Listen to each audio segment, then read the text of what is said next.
The year was 1971, the night before Thanksgiving.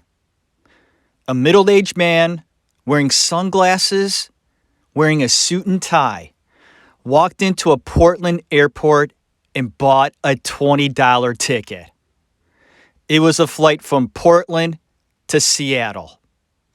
Witnesses say the middle-aged man walked to the back of the plane, to the right, sat down, looking stern and focused. After this, history is made. The mystery of D.B. Cooper. In the actor's room, my name's Jeff Tarowski, episode 112. Hope you enjoy this mystery show, one that I'm looking forward to. So sit back, relax, and here we go.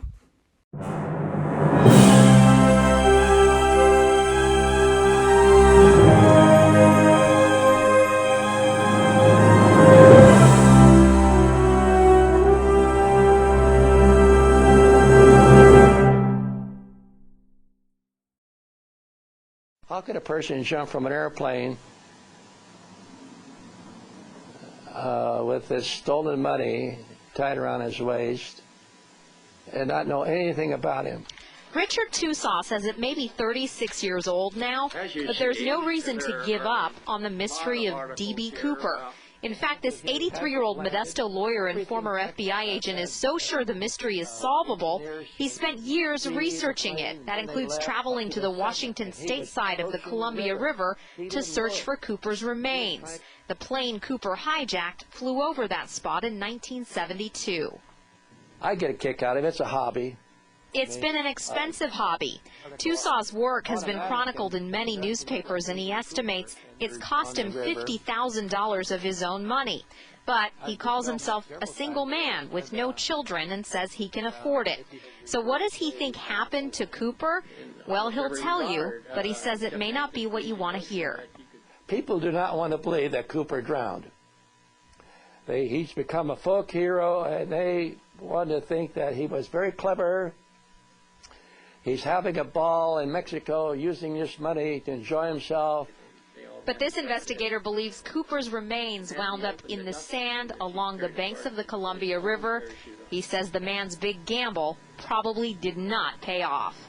In Modesto, Shawna Shams, KCRA 3 reports. And you may recall there was a man in the panhandle of Florida several years ago, just before his death, told his wife that he was D.B. Cooper. But he forgot to tell her where he buried the money, and that has never been verified, by the way. The search for answers in this case of D.B. Cooper is the stuff that movies are made of. In fact, in 1981, Treat Williams and Robert Duvall starred in the movie called The Pursuit of D.B. Cooper. And in 2004, a comedy called Without a Paddle follows three friends who go on a canoe trip in search of D.B. Cooper's stash. So what do you think, alive, or did he not make it? I don't think so. Yeah, I don't either. There are many people out there who truly believe with all of their heart, with all of their soul, that they truly know, without a shadow of a doubt, who D.B. Cooper really is or was. There can only be one D.B. Cooper, right? Just one. And there are several suspects, good ones, that check boxes and the like. The Mystery of D.B. Cooper, put out by HBO, 2020, just last year. We're going to talk about the doc. I saw it a week ago, and it intrigued me to look into this story again. This is one of the most fascinating and mysterious stories of the century. And if you don't know about D.B. Cooper, and you're going to hear it from my show, that's great. But if you do know about D.B. Cooper and his story, I hope you enjoy this show. And I want your opinions on this. Go to the comments section, go to Facebook, the webpage, whatever it takes, just to have a conversation, a heated or nice conversation about who you feel is the best suspect, or did he make it at all? Are you on the side that this guy, did not survive the jump. And hey, I'm going to tell you right off the bat, if I were to make a bet in Vegas, I mean a gun to my head, and someone said to me, you have to make a bet. If you're to put the money on the table, what would you say happened to D.B. Cooper that night, 1971, the night before Thanksgiving? And if I were to put money down, I'd say he didn't make it. I'd say he succumbed. I mean, it was at night that this guy decided to jump out of a 727. And I hear the weather was shitty. Rain, mist, high winds, bad visibility, and a tough terrain below. The chances of this man actually surviving are slim, but there is that chance that, I don't know, that certain something that when you hear the story, you go, I hope and pray he made it. Folks, they never found a body. They never found his parachute. All that was found was $5,800 of the $200,000 that he jumped out of the plane with that night. And they found it 9 years after the incident. We're going to talk about the doc. We're going to talk about D.B. Cooper. We're going to discuss all of the suspects, the big ones that they mention in the doc. And then I'm going to give my opinion that if this man survived that night, of who I think did it. And this is if he survived the jump, the tough terrain, all the shit. And we're hoping he did. Am I right? That would suck that if he died that night. It just makes the story boring, doesn't it? We want this guy to make it. He's a folk hero in some sections of the world. People look upon D.B. Cooper and they smile. They're rooting for him. He stuck it to people, to whoever he was sticking it to. We go, wow, buddy, what a brave thing you did. And you got away with it. What a guy, right? But you have to look at it from another angle. This lunatic, and he was a lunatic, anybody that would attempt what he did is a bit nutty. But it's an interesting story. So like I said, I hope you enjoyed the show. My name's Jeff. Sit back, enjoy the show. I hope you follow along with me talking about the doc, all the other suspects, and then the guy I think did it in the end of my episode. And I wonder if it's your suspect, because you know the people out there that know this story, they have that guy they like as a suspect. They've looked at the case, they've done some research, they've looked up all these suspects and went, I think it's that guy. I think it is. So let's see if you and I have the same suspect. I'm interested to know. So here we go, talking about the mystery of D.B. Cooper, done by HBO. Here we go. In the doc, they give us a bit of history about plane travel, air travel, in that time period, 1971. A lot of skyjacking or hijacking was going on at this time. Political disturbances, people wanting to be flown to different countries to make a point politically. It was a bit of a dangerous time for air travel. And those who boarded the plane, whether they were going somewhere or worked for the airline, were certainly putting themselves in a risky position. For air travel in 1971 was a bit risky. So here you have around this time where it isn't like today. A lot has changed since then. especially airport security. And think about this. They didn't have metal detectors back then. They didn't have people looking through your shit. It actually was a nice, a nice experience. As opposed to today, I think that air travel for me is filled with anxiety. And someone who suffers from anxiety can be very easily not disturbed, but just dismayed about what it takes to travel by the air. For those who are afraid to fly, this only heightens the experience. But back in 1971, you didn't have to worry about that stuff. You could walk up to the counter, just like D.B. Cooper did that night.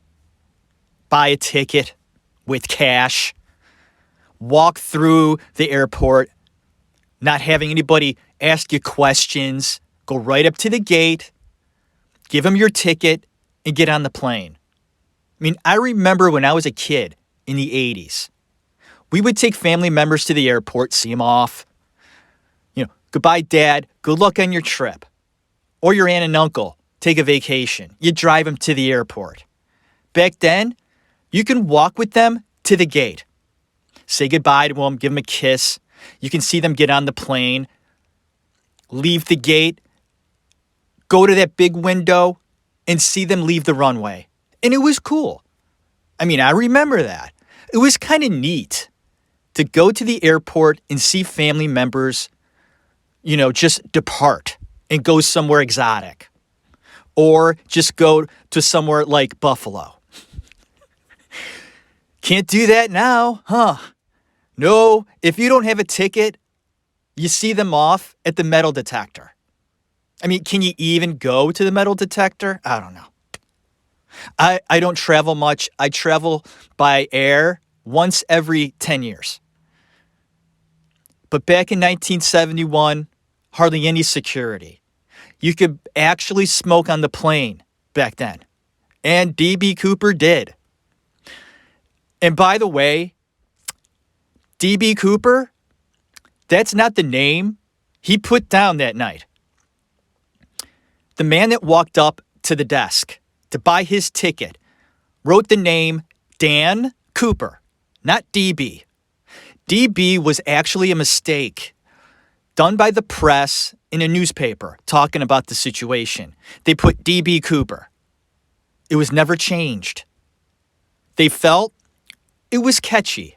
And you know what? They're right. The fucking press. Goes to show you, once again, how the press can change things.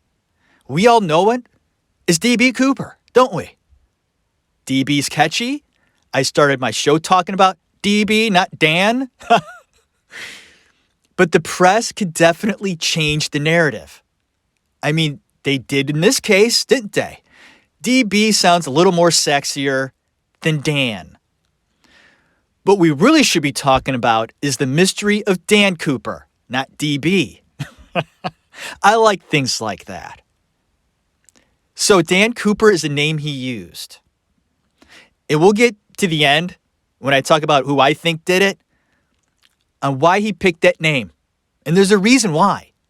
There's got to be, right? He could have pulled it out of his ass right there and then, right? Standing up there going, I haven't really thought about what name I'm going to use. Dan Cooper. John Wilson. I don't know. It could be that simple. Did he use his real name? Doubtful. So let's get back to the doc. Also in the doc, they express how stewardesses or flight attendants had to look sexy back then. They even have a commercial back in 1971 of a stewardess walking down the aisle with drinks, whatever. And as she walks by, two businessmen turn around, check her out, and there you go. Folks, we've come a long way since then, haven't we? It wasn't that long ago, though, 1971. For some of you, 1971, you can't even imagine it. It feels like 100 lifetimes ago. We've come a long way. In the doc, one of the stewardesses, who is still alive today, said that the airline would fire you if you got pregnant. That's how serious they were. Those flight attendants, they had to look good. That was important. 1971, the people who flew mostly were businessmen. Interesting stuff. So there's a little background about the time period, the social interactions, and just the way people viewed the airline and the world around them. And I think that plays into the story too. You have to think about the time period. This didn't happen last week. This happened 50 years ago. That's right. It's the 50-year anniversary of the D.B. Cooper incident. So yeah, it was a bit ago. I'm in my 40s. So this happened before I was born. But I remember in the 80s watching a show called Unsolved Mysteries with Robert Stack. My favorite show. It scared me, but we all like that little scary thing about shows. The intrigue, the mystery. And Robert Stack was great. In the D.B. Cooper case, Unsolved Mysteries, it made the hair on the back of my neck stand up. And my cousin even mentioned it to me, I think it was about a year ago. He's like, hey, do you remember that D.B. Cooper case? I still think about it from time to time. And I go, yeah, me too. I check up on new stuff, clues, new information, new suspects, every now and then, just to check up on the story, thinking, have they solved it? Or are they close? Is there that bit of evidence they haven't checked out yet? That in time now, we're so better at forensics, we'll find it. We'll study it. We'll put it under a fucking microscope and go, by God, it's John Smith. We got him. He's dead, but we know who it is. And the mystery will be solved. And now we could put a face to who this guy was. Because right now, it's just a mysterious face, that sketch that we know of D.B. Cooper, that face with the sunglasses. And then there's a sketch without the sunglasses, like we're actually taking a look at the man. So, let's get on the plane. You and I together, jumping back in time to 1971, and we walk right behind Mr. Cooper onto the plane. We watch him go to the back and to the right and sit his ass down. And he looks stern, focused, but weird. He's got sunglasses on. Although he has a suit and tie, which is very common for that time, he's wearing sunglasses. It's nighttime, and he's on a plane. You don't need sunglasses unless you're blind or are trying to hide something. So he is gaining a bit of interest from people on the plane. This is a 30-minute flight, short flight, from Seattle to Portland. So at the beginning of the flight, as the plane just took off, the first thing they do is take drink orders. And that's what they did. The flight attendant approached Cooper, asked him, what would you like to drink? And he says, bourbon and 7-Up. Yummy drink. She says, fine. But before she walks away, he slips her a note. She puts it in her pocket and leaves. She doesn't read it right away. And Cooper is concerned. And why didn't she read it right away? My translation, in 1971, flight attendants, they got hit on a lot. They got hit on by businessmen, whoever, back then. I think they had a lot of notes slipped to them. So this was just another day. So the stewardess didn't read it. He flags her down. Cooper's like, hey, come here. She's like, shit. This guy's going to hit on me again. Here we go. He's not hitting on her. He expresses his concern that, miss, you didn't read the note I gave you. I suggest you read it as soon as you can. So she does. She walks to the other end of the plane, sits down with another stewardess, gets the note out of her pocket and reads it, and becomes as concerned right away. And should be, because in the note it says, I have dynamite in my suitcase. This is no joke. I have demands that need to be met. You need to sit next to me as soon as possible. So she does. She gets up, walks over to Cooper, and sits down. She watches as he takes out the suitcase and opens it, and what she sees is red dynamite. The pilots are notified. Bing, bing, bong, bing. One of the passengers has a suitcase. And in said suitcase, it looks like dynamite. He's threatening to detonate it. He has demands that need to be met. So here we go. 30-minute flight now got interesting. But you have to remember this. The other passengers on the flight, don't know they're hostages. They're just watching some mysterious guy in his 40s with sunglasses getting pampered by one of the flight attendants. The flight attendant sitting right next to him, getting him drinks and lighting his cigarettes. And a college student sitting in the next aisle notices this and is like, wow, that guy's got game. This pretty flight attendant taking care of him. So he looks over at Cooper often just to check out the situation. So he is sort of an interesting figure, even on this short flight. The pilots are notified of the demands. $200,000 and 4 parachutes. So now the FBI are notified as well. They get the money together. But there's one little mistake that Cooper made. Now, he didn't make many, but he didn't tell the authorities what denominations to make the money. So they make that choice for him. And what they decided was the smart choice. 20s instead of hundreds. Why is it smart? Because it makes the bundle heavier. So whatever Cooper tries to do with this bundle, it now makes it a little more difficult. So I thought I'd point that out. They land in Seattle. 30-minute flight, done. The interesting Mr. Cooper, I don't know what to call him sometimes because although he put Mr. Cooper, I don't know. I want to call him something else. Like the mystery guy. But anyway, they land in Seattle. The hostages / passengers are let off the plane as soon as DB gets his cash. And the parachutes too.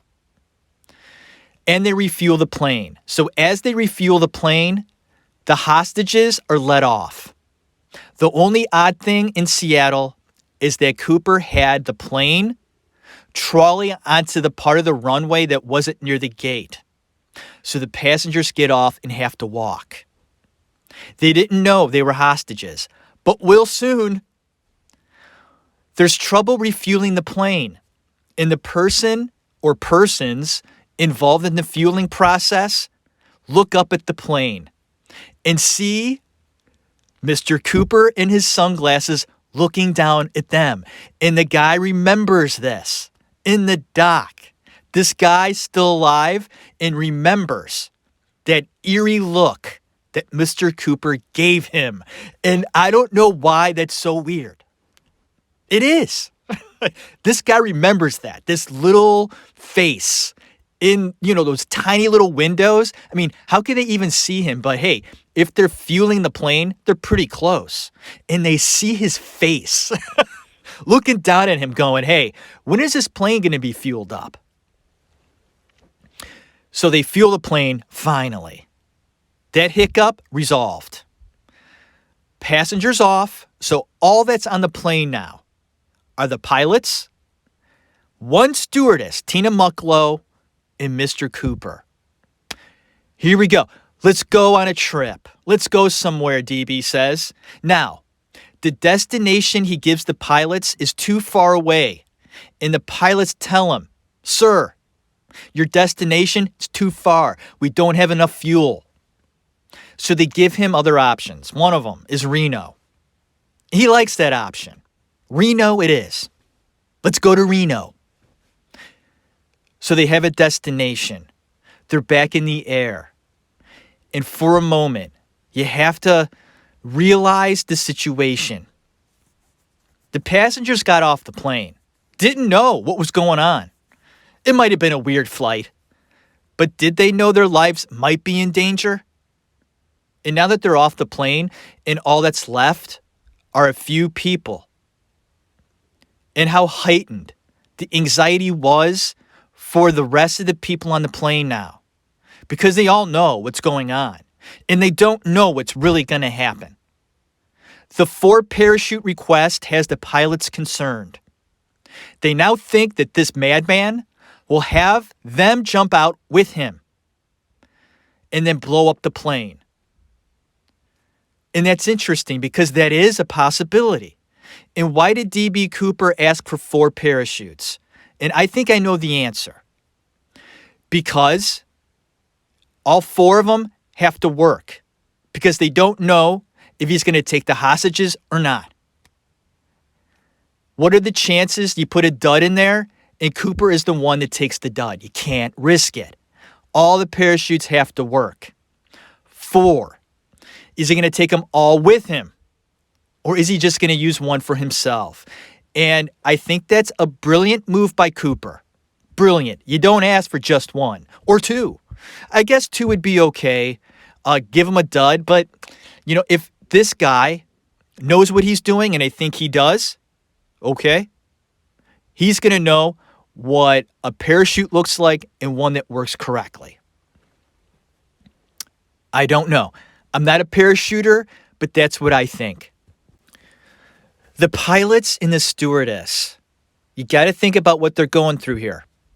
And in the documentary, I love how they do this. The pilot is still alive, looking good, and talking about his experience. And he gets choked up. And he cries. Cooper affected people that night, whether you want to believe it or not.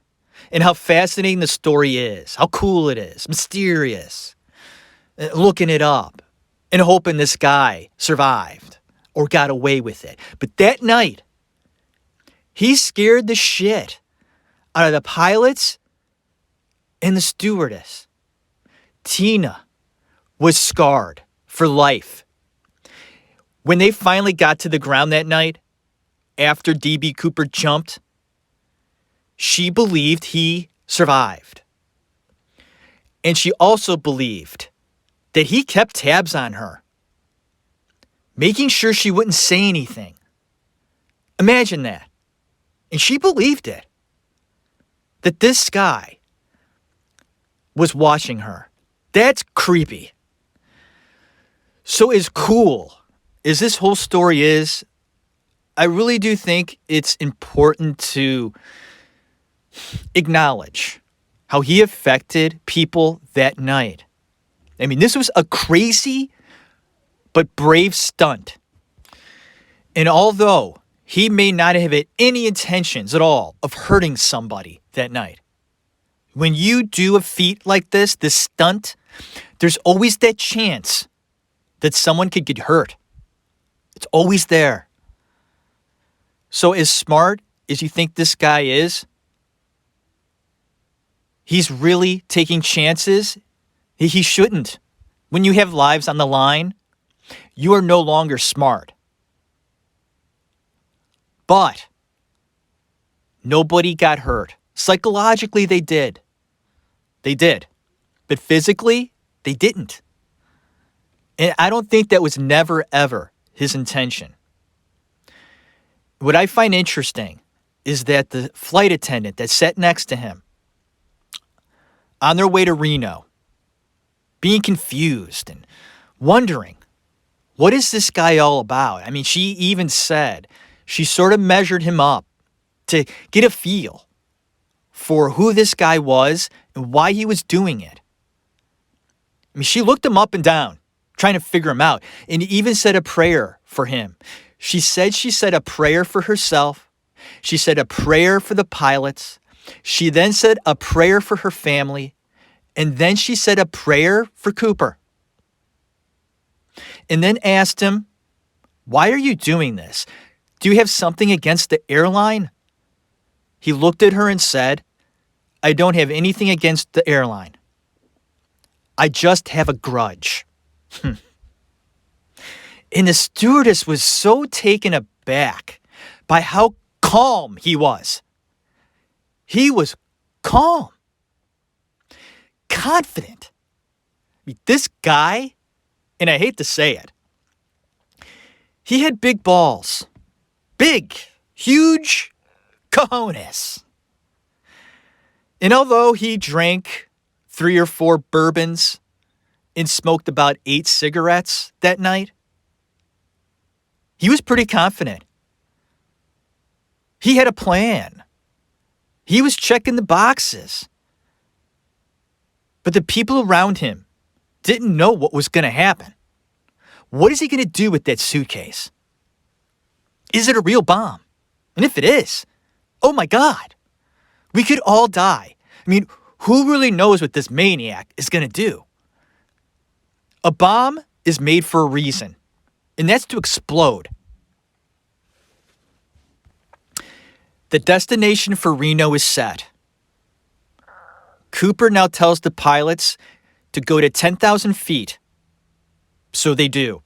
And once they do that, Cooper now tells the stewardess to go up to the cockpit with the rest of the pilots.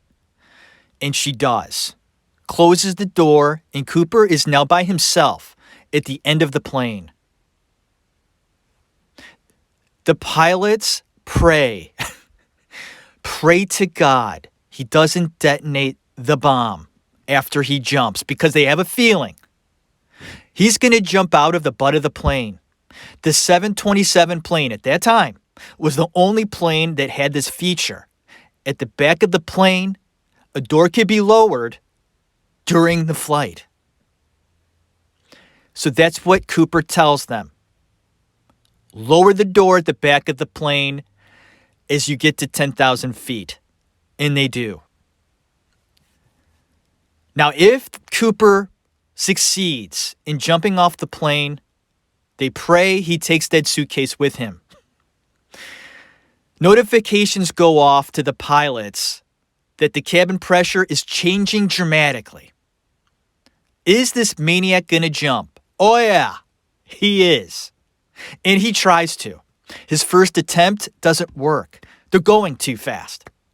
So he gets back on the plane and lets them know, hey, slow down. Hey, excuse me. I'm trying to jump out of this plane here. You're going too fast. So they slow down. As soon as D.B. Cooper feels he can jump, he does. Folks, this man, he knew what he was doing. So that tells me he was involved with the Army, Air Force, Special Forces. This guy's parachuted before. No doubt about it. That's not even a question. It's just how skilled he was. How skilled was this guy? Could he actually survive? The conditions that night, like I said before, they were shitty. Rain. He couldn't have picked a worse night, in my opinion. Does this just make him stupid or more brilliant? The fact that he's making such a difficult jump now makes it more difficult for people to find him. Think about it.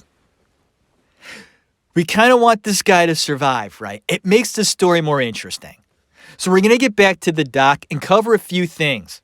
And a few things I want to cover are the suspects that Doc brings up.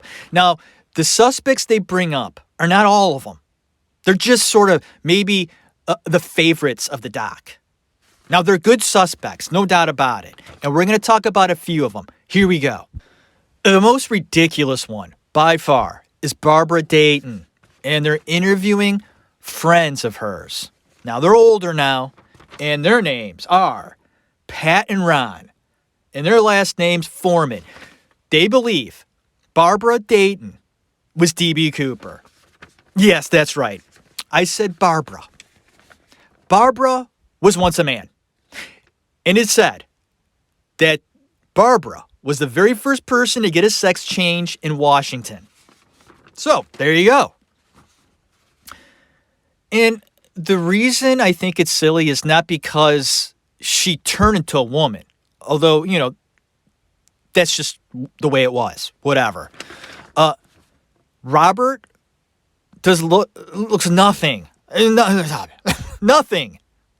like Cooper, the sketch. Take a look, do your research on Robert Dayton and how he looked back in 1971 before he became a woman in the sketch. I don't see it. Did he disguise? Did he dye his hair? Change facially? And then, when you put the sunglasses on, you do look different. And, he did eventually completely, redo his image. He became a woman. So, that's really changing your image. So is that a skill of Robert's? I don't know. I don't think he looks anything, even if he did dye his hair and change things up a little bit, maybe makeup, I don't know. Witnesses say D.B. Cooper was olive oil skin. So either he tanned before then, put makeup on, or had a nationality that had a darker complexion. I don't know. That's another mystery, too, is how much did Cooper sort of spruce himself up to do this, to change his appearance so he would look different from what he really looked like? So that's something to think about. But in this case, he doesn't look anything like DB. So for that reason, and also I think that Barbara, although a very skilled pilot, in checking boxes like any other suspect would, I think she believed she might have been Cooper, but I think deep down she knew she wasn't. And she was spinning the yarn, sort of making herself feel important. I think that Barbara / Robert had a few issues. I think that's safe to say. But a suspect I crossed off. Don't believe it. Before I move on to my next suspect, I have to point out that in the doc, they made Barbara creepy. They did. Now, they did that for a reason. Okay? To make this suspect eerie. But why? Why did they do that? They did. I got that. When they showed Barbara in the images they showed, I felt they were a bit creepy. What do you think if you watched the doc?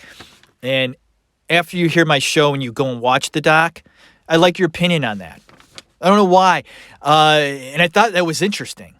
And you like feeling that way in a doc. A doc will take you somewhere that you don't suspect sometimes. So I got that vibe in this part of the doc. Let me hear what you think about that. And also, before we move on, in the doc, they show a newspaper heading about the interest of Barbara Dayton being D.B. Cooper. And in the headline, they put, "Could Cooper be a woman?" My response? No. The next suspect in the doc, L.D. Cooper. And we have his niece, Marla Cooper, in the doc with a smirk telling us that her uncle was DB. No doubt about it. Book it. That's just the way it is. And they say, how you know? And she says, well, my family knew about it. They kept it a secret. And I remember back then how strange things were. I kind of tucked it away. But I know through time that my uncle, LD, was DB Cooper. And I was fascinated by this story. I looked up this L.D. Cooper guy. And as I'm looking up L.D. Cooper, I'm going into his past, trying to find out about his family. And he was mysterious. There's no doubt about it. And he was also a skilled parachutist. Was in the military. All that stuff. Checking boxes left and right. I'm going, I could buy it. But then I realized, would this guy, as smart as he is, and I truly believe whoever Cooper is, he was a smart guy, right? Would he really use his name, his own name, his real name, as he walked up that night, looking at the receptionist or the person that took his money and gave him his ticket? Did he really look at her and say, my name is Cooper. That's my real name. And then moments later, decide to ask for $200,000, hijack a plane, and jump from the butt of the plane? I mean, really? Is that what we're saying? Marla? Sit. Have a seat. Marla, have a seat. Listen, is interesting a suspect, as your uncle is, and he is. I felt him to be a really good suspect, and I do. But what are the chances he'd actually use his real name? Think about it. I mean, explain that to me. He's that cocky, that confident, that I'm going to use my real name and get away with it. Folks, no way. I know when I really thought about it, I went, wait, whoa. That guy ain't that stupid. He ain't that stupid. Or ballsy. I mean, mind you, he's pretty ballsy, this guy. I mean, but that ballsy? I'm Xing off that suspect. Taking a bit of a break from the suspects, the doc presents us with a character. And this character is going to explain to us, the audience, that the terrain below where Cooper jumped into was so rough, so tough, so challenging that there is no way in hell, in heaven or hell, that any man alive could survive. Now, mind you, this man, this older gentleman, has been around, and he knows the area. He's a military background. He's an outdoor guy. And they ask him, Sir, if D.B. Cooper fell out of that plane, jumped out, parachuted, whatever, and hit this terrain, could he survive? And he says, no. And they say, how do you know? And he explains, I just know. That's an opinion. And he may really believe that this guy couldn't survive. But I'm thinking, there's always that slim chance. Am I right? I mean, D.B. Cooper could have hit land, and yeah, it could have been rough. But what if he braved through it? It might have taken him a few days to get through it. But it's possible. And I don't like how the doc says it's not. Because it is. This guy could have survived. I mean, that's a possibility. There's no doubt about that. This mystery wouldn't exist without that. No body, no parachute. There's a chance he got away. So don't tell me it's impossible, because it's not. Our next suspect is a great suspect. And his name is Richard Floyd McCoy. The real McCoy, the guy who actually did it after Cooper did. Was he Cooper, though? Did Cooper do it once, the night before Thanksgiving, 1971, and then do it a little afterwards again? Is McCoy Cooper? Is it possible? Hell yeah, it is. It is. Now, did he do it twice? Because that's the question here. Was he that brave and good at what he was doing that after he did it the first time, felt, I fucked up somewhere, I did this wrong. I'm going to do it again and for more money. Because that's what Richard McCoy did. Instead of $200,000, he asked for $500,000. Got the money, did almost exactly step by step that Cooper did. Jumped out of the plane and got away. But then someone snitched on him, a buddy of his. A buddy of his felt, I think my friend Richard hijacked that plane, gave the information to the authorities, and Mr. McCoy was caught only a few days after his jump. They went to his house, searched it, found the money, and went, "You dumbass." He was arrested, put in prison, and he escaped shortly after that. They caught him, brought him back to prison, and then he escaped again. This was a very interesting suspect. And he didn't get away with it, folks. Okay? They caught up to him a short time after he escaped for the second time. And he died in a shootout. And in the doc, they interview the guy that shot him. They found him in a house, and there was a shootout, and the authorities shot and killed McCoy. And they asked the guy in the doc, what did it feel like to shoot McCoy? Can you tell us about that? The guy just blankly looks at the camera. He says, that's my job. How do I feel about it? I shot a guy. That's what you do. These are cocky, confident men. Okay? I could never be somebody like Cooper. I'm afraid of heights. I could never be somebody in the FBI shooting people. That's my job. Wow.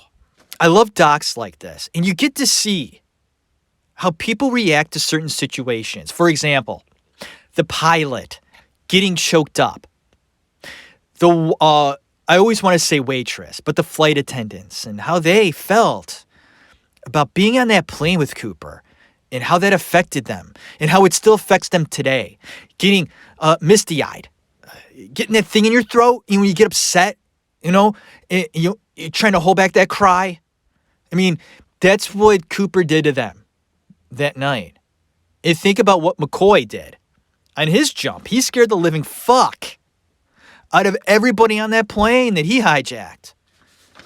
I mean, what the hell was going on in 1971? What were they smoking? They were smoking a lot.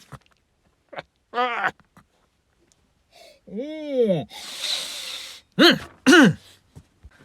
what do I think about McCoy? As great of a suspect he is. And he is. No. His picture was shown to the stewardess, Tina Mucklow. She looked at his picture and went, no, that's not him. So I'm going to cross him off. If anybody's going to know, it's her. And she said almost immediately, after looking at his picture, that's not him. So we're going to cross off Richard McCoy. And a very good suspect, very brave man. I mean, he actually did it. So props to Rich, but not Cooper. The final suspect in the documentary is introduced to us, and his name was Dwayne Weber. They're talking to his wife. Now, Dwayne is gone, so we get to see the wife, and her name is Jo, I think. Yeah, Jo Weber. She's quirky, she's weird, and, she believes it. She believes it. She's got letters. She's got memories. Oh, my husband. He was such an interesting guy. Mysterious, untrustworthy. He'd been to prison. He lied a lot. All this stuff. And Dwayne is shady. And Dwayne is weird. And look who he married in the doc. She was weird. Okay. And the things that came out of her, I just didn't believe them. I don't believe you, Jo. And she has some guy following her around who believes that this Dwayne guy's Cooper. I mean, he believes it too. And they ask him in the doc, there are other people out there, okay, that have their favorite suspect. And they'll go to the grave saying that he's their guy. So what makes you different? Yeah. So what makes you different? And he explains that, yeah, that's true. I believe that Dwayne did it, and other people believe that their suspect did it. So, then who is it? And Dwayne, there's a story that the wife, Jo, caught him doing suspicious behavior. At one point said that he searched for the money he hid, okay, and dug it up, and he's covered in mud, dancing around. She took pictures of it, and then there was some money he couldn't use, right? So he put it in a bag, and he threw it in the lake or the river. And he took Jo with him, and they went to the side of the river, and he throws the money he can't use into the river and watches it, float away. And Jo Weber, the wife, scolds him. How dare you litter? Like, this lady is hilarious. She is hilarious. You know how there's certain people you just look at, you go, yeah.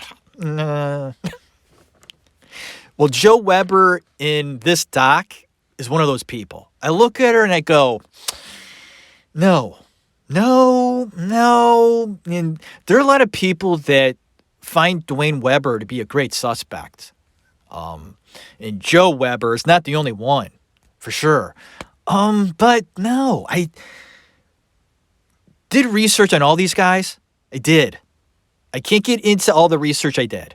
I did a lot of reading, doing just research on the family history, what surrounded these people, not only in their past, which is fascinating. I do that on my show. If you listen to this show, you know that's one of my most favorite things to do.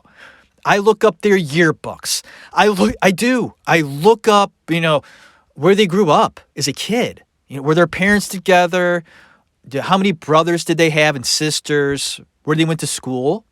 What was their education? Kind of what they're about. And all these suspects definitely have shady behavior. I mean, taking a step back to L.D. Cooper, right?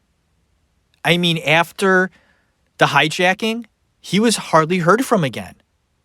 But the family kind of knew, but he was just gone. And that's why some of these people are interesting to put into a category where you could go, okay, that's suspicious behavior. So they could be Cooper. But how could there be so many? And there are. There's a handful of suspects, and they're good suspects. Dwayne Weber, maybe. But right now, I'm going to give the audience who I think could be Cooper. I'm not saying he is. But for me, my most favorite suspect was not talked about in the doc. And his name is William Gossett. Now, he is a suspect, but he's not talked about that much. I mean, he's there. You can look him up. But folks, there are boxes he checks that cannot be denied. There are a few question marks, just like any suspect. But William Gossett was one fascinating son of a bitch. Let's talk a little bit about this guy. All right. What did this guy do? Well, at the age of 15, he ran away from home. He joined the military. He was involved in World War II, the Korean War, and Vietnam. 2 tours in Vietnam. So after his military experience, which was vast, it was. How many people do you know were in World War II, the Korean War, and Vietnam? 2 tours. Not many. So he's brave. From what my research tells me, he was in special forces, getting a lot of experience and jumping out of planes. After that, he becomes a police officer. And this was right around the time, that the hijack happened. After he was a police officer, he joined a law firm and became an attorney. And when he was done with that, he became a priest, a Catholic priest. He wasn't done yet.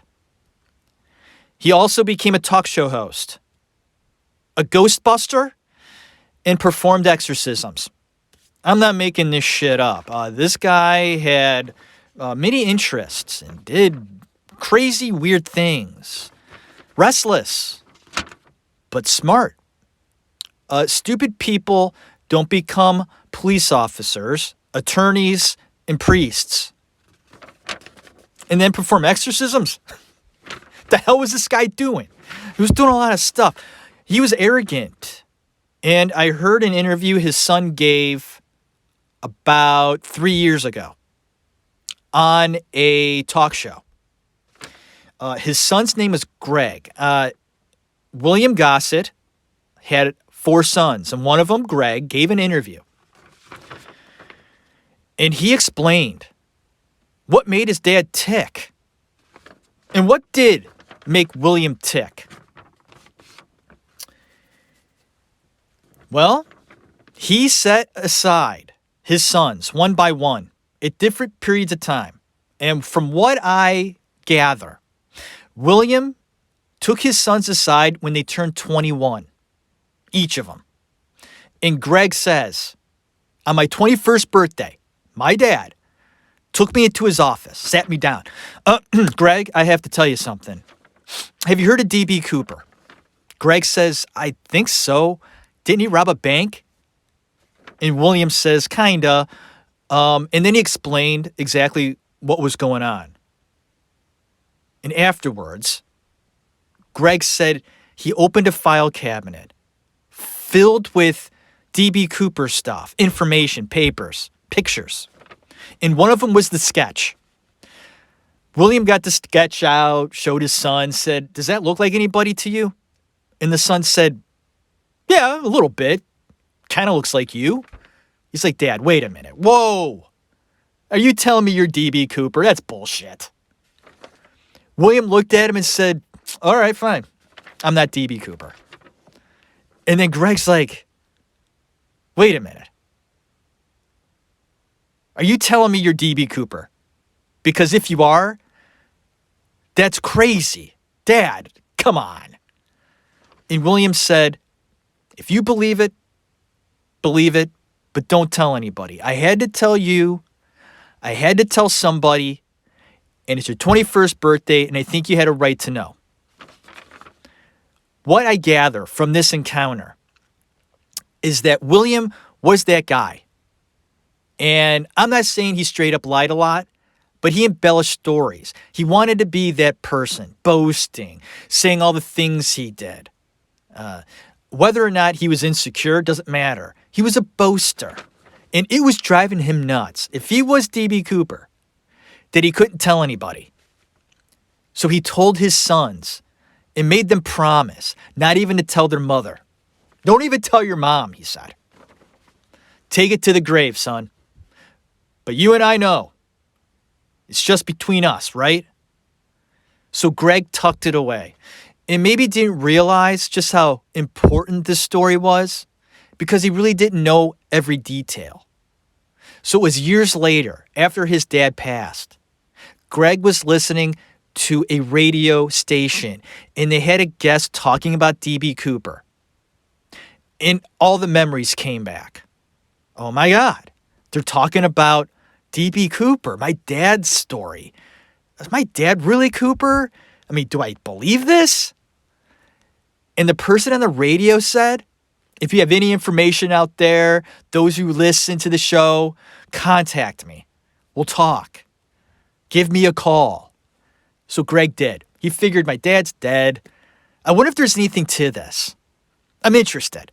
He called this guy up that was on the show. His name was Galen Cook, an attorney. And this attorney was interested in D.B. Cooper, doing research, and wanted to find out who was this guy.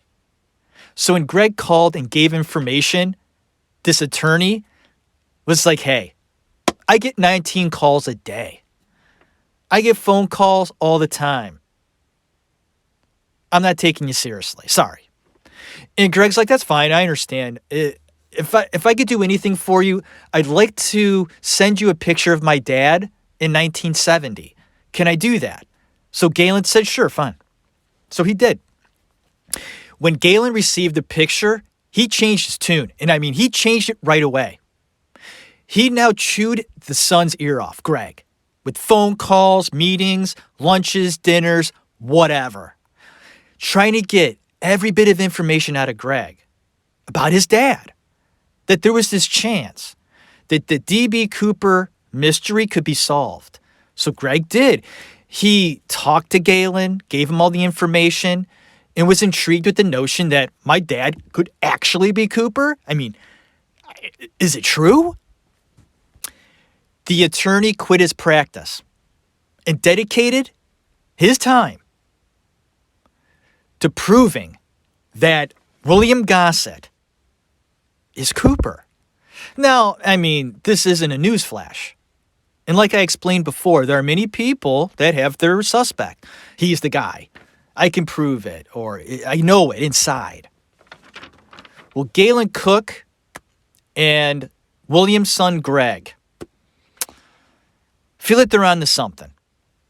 With all the information they're acquiring and the things that Greg has told Galen, the attorney, they're putting together a puzzle. And I'm going to go ahead and reveal their, I don't want to call them clues or information about William that make him the best suspect for me and them, all of us. So let's go ahead and touch on some of the things that make William the best suspect for me. William changed his name to Wolfgang shortly after the hijacking. He was having difficulties in his personal life at the time, separated from his wife, and the kids, when they were small, remember a turbulent time. And Greg says he doesn't remember Thanksgiving that year, but he does remember Christmas at the age of 4. His dad came in with a trench coat and revealed to his son, Greg, bundles of cash. Now I'm going to start off this clue with a question mark. And then we're going to move on. Because Greg says he remembers the bundle, and they were hundreds. Uh-oh, Greg. That would be wrong. Remember, the authorities put hundreds into Cooper's case, not 20s. But a 4-year-old could have information and memories lost, skewed, different. And we're talking about 4 years old here. They could have been 20s, but maybe Greg remembers them as hundreds. They were 20s, Greg. So if Greg goes to the grave believing they were hundreds, then I got a big problem with Greg's story. Now, it doesn't mean that William isn't a good suspect anymore, because the next set of clues I'm going to give you will explain why. And maybe Greg just, doesn't remember correctly on the denominations of the money. But I do find it interesting that at that time, just a month after the hijacking, Mr. Gossett is showing his son money he didn't have. More evidence. Greg explains that the wife would take William out in the middle of nowhere, drop him off, and he'd be gone for weeks, traveling hundreds of miles, and then get picked up down the road. What was he doing on these little excursions? He liked to get away. He liked to live out in the rough, survive it.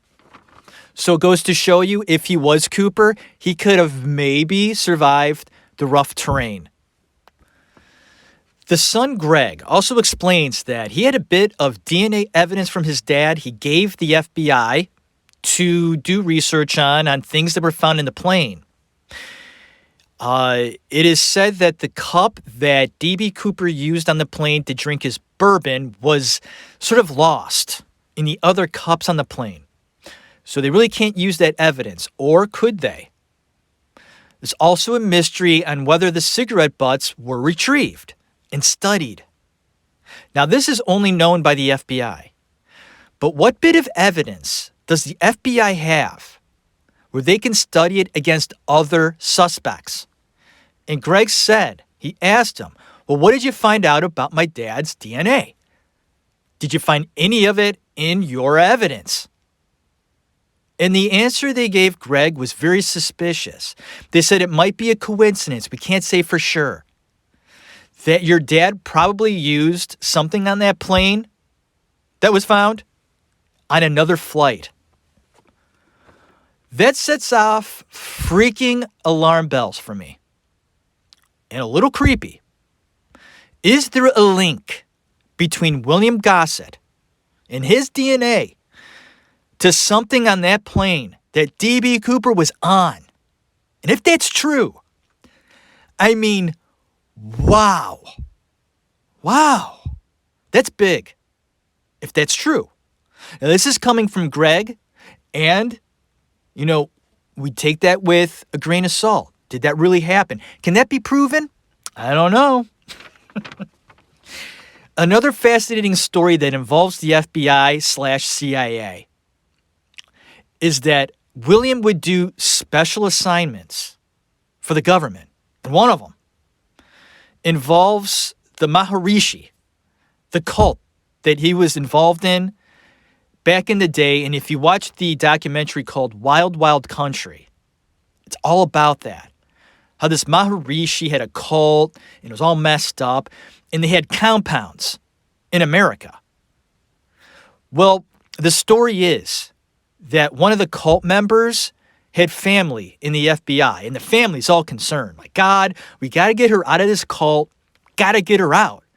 So I don't know if William volunteered or they special assigned him to this case. Now, this is what William had to do. He had to infiltrate the cult. So, from what I gather, William joined the cult, got in the compound, mingled, got familiar with everybody, learned who the woman was that needed to get the hell out of there, and got her out. He helped the FBI get a family member out. This is the sort of stuff Mr. Gossett was doing, helping the government. So, what if by chance the FBI investigating Cooper, getting evidence, putting stories together, find out that Cooper was William Gossett? Oh, the guy that helped out the FBI. And how the hell do we explain that to the public? Did Gossett sort of have an in with the government, therefore never having him be exposed because it would humiliate all those involved? Is that possible? Or is it just a story? This William guy has a lot of stories. For instance, during a point in his military career, Mr. Gossett was stationed in France. Now, he spent a considerable time there, picking up the language and its customs. There was a very popular comic strip at the time in France. The comic strip was called, get this, Dan Cooper. And what did Dan Cooper comic strip do? Did daredevil things like hijacking a plane and jumping from it. This was before the hijacking, folks. Before. This was mentioned to Greg in the interview he gave. And they asked him, do you know that your dad was stationed in France? And he said, yeah, I remember that. My dad telling me. And he goes, mind you, I was petrified of my dad. That's what he said, Greg. He goes, all my life, I was petrified of my dad. He was just that guy. And he didn't really reveal what he did in the Army, the Air Force, the military work. It was all sort of hush-hush. He didn't talk about it. He talked about a lot of other stuff. But all his military stuff was very hush-hush. And he remembered that his dad stayed in France. And he remembered his dad would try to flatter women with his French, calling them beautiful and reciting certain things in French because it's sexy and it's impressive. Greg said that he didn't believe his father was fluent in French. He just knew certain sayings. But he could speak French a little bit, and he could read a little bit in French. Did Bill, William Gossett, Wolfgang, whoever you want to call him, priest, cop, attorney, Ghostbuster, use the comic strip of Dan Cooper for the hijacking? I mean, that's a weird coincidence. And one of the most fascinating pieces of information about William Cooper, and a reason why you would use that name, Dan Cooper. Look it up. It's weird. Now, there is a rumor that the money that Cooper stole really wasn't used. This money was marked. Cooper knew it, okay? Cooper wasn't stupid. And when you ask for $200,000, the people that put it together, the government, are going to mark it. So if you spend it wherever in America, it can be traced. Where's the money? And did he tuck away some of it as a diversion on Tina Bay? Because some of his money, Cooper's money, was found in Tina Bay by a kid in 1980, 9 years after the hijacking. There are experts that say that that money did not float to that destination after the hijacking. It was in a layer of ground that didn't make sense for that to happen. So that tells me that money was buried, and it was buried as a diversion. I think he survived. Now, I might put money down and he didn't, but something's telling me this guy did it. He made it.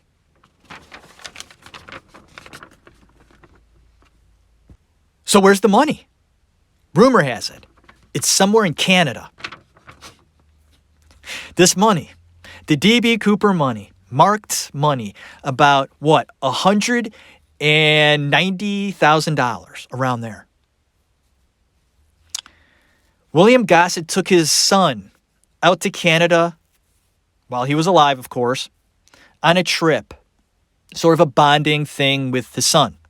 His son was excited, boasting to his friends, "My dad and I are going to Canada. We're going to hunt, fish, spend some time. It's going to be fantastic." Because William really didn't do that with his kids. So he was flattered his dad asked him. They went out to Canada, and the son said they went a weird way, backroading it, taking buses, trains, whatnot. And when they got there, the first thing that William did was drop off his son at the hotel and disappear for 2 hours. When he got back, he told his son the trip was over and it was time to go. And his son remembered that his dad had a black case with him, a bag. And the bag was gone. "Dad, why do we have to leave?" And William said, "Oh, it was a change of plans. Let's go." The son was crushed. He had to face his friends and tell them, "We didn't go fishing." "What you doing up there, William?" Is there money in Canada?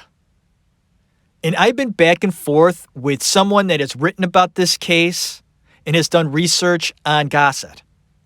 We have gone back and forth last week on information. He has knowledge, and I was chewing his ear off. He told me that Galen Cook, the attorney who believes that Gossett is Cooper, has some sort of secretive information that hasn't been released yet. And this guy I've been conversing with says that he knows what it is, but he can't reveal it to me. But he did say it involves something where another country, not America, has something, and it's hard for us to gain the knowledge or to release this information. That tells me I think it's Canada. Something's going on there. And does Galen Cook know that this bit of information could break the case? I mean, is there money that can link us to Gossett? And in the process, reveal the marked bills. Will it ever be told? Can Galen Cook get his hand on this money? If it exists. Any other information on William, this fascinating suspect? Let's see here. Yes. The last bit of info before I end it. I know. It's a long show. I hope it is a good one. The last bit of information on Mr. Gossett that I found very, very eerie. His son Greg said he remembers his dad was fascinated and always had road flares around for doing certain things. Why is that important, Jeff? Road flares. Who gives a shit? Road flares are red. Correct? In the suitcase for Mr. Cooper on the plane, when he opened it and revealed what was inside, saying it was dynamite, the stewardess remembers that the dynamite was red. Ladies and gentlemen, dynamite is gray.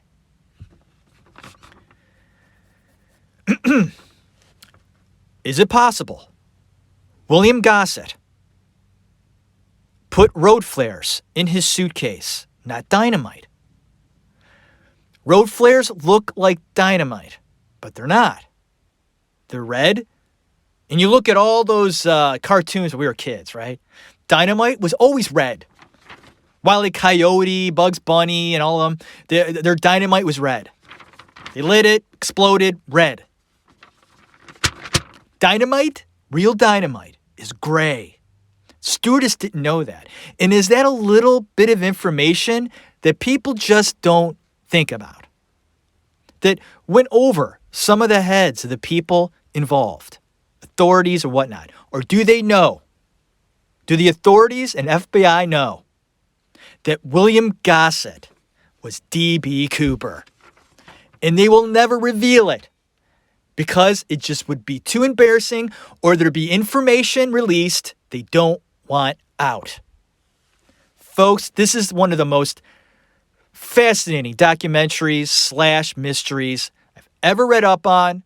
I love this story, and I hope you enjoyed the show. It was a bit long. I hope you enjoyed it, and there it is. This is the Actors Room, and every now and then I do a doc or a mystery, and I talk about it. I hope everybody out there is doing good. May you enjoy the rest of your day. Sit back, relax, and enjoy that movie. Spend time with the family. Spend time with your significant other. And enjoy your flick. I didn't know what to say there. Enjoy your flick. Enjoy your show. Talk about it with your family afterwards. I've been watching a lot of mystery shows, Hitchcock, things like that. Hitchcock hits or misses. Dial M for Murder was amazing. And then I watched North by Northwest and fell asleep. I don't know what it is about Hitchcock. Either he hits them out of the park. Psycho, Vertigo, Dial M for Murder. And then he completely swings and misses with me. He just does. I can't explain it. I don't know. It's hard to explain. But thank you for listening. My name's Jeff Tarowski. Always support the show. Go on to iTunes. Leave comments and reviews. Please go on the website. Support the show. www.theactorsroom.libsyn.com. I got a Facebook page. I have a Twitter account. And I have an Instagram account. So check that out. Always check out my other shows. I do other fascinating stories, actors, actresses, or films. Anything that grabs me entertainment-wise, I'll talk about it. So if you have any suggestions, please let me know.